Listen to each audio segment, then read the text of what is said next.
The shooting occurred at around 6:30 this morning when two people on a motorcycle opened fire and then fled the scene.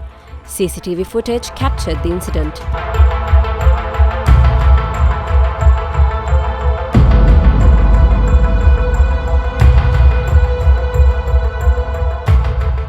The victim is a 48-year-old businessman and father of 3. Police said the shooting was carried out using a T-56 firearm and 8 empty cartridges were recovered at the scene. The businessman sustained minor injuries to his leg and was admitted to the Mathura General Hospital, where he was treated and later discharged. This afternoon, officers from the Police Special Task Force found the motorcycle believed to have been used by the gunmen abandoned near the Amunagodala Canal in Yatiyana.